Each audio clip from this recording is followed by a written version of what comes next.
பண்டிகையையொட்டி தஞ்சையில் அகப்பை தயாரிக்கும் பணி தீவிரமாக நடைபெற்று வருகிறது.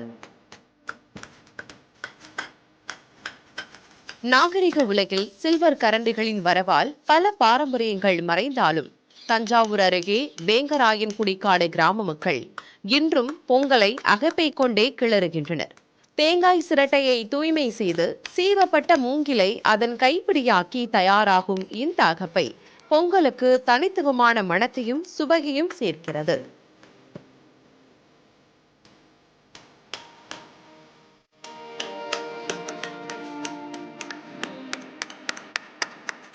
விந்தையான விஷயம் என்னவென்றால், இங்குள்ள தச்சு தொழிலாளர்கள் இந்த அகப்பைகளை விற்பனை செய்வதில்லை. பொங்கல் நாளன்று அதிகாலையில் வீடு வீடாக சென்று இதனை வழங்குகிறார்கள். அதற்கு பதிலாக மக்கள் ஒரு படி நெல், தேங்காய் மற்றும் வெற்றிலை பாக்குகளை அன்பளிப்பாக தருகின்றனர்.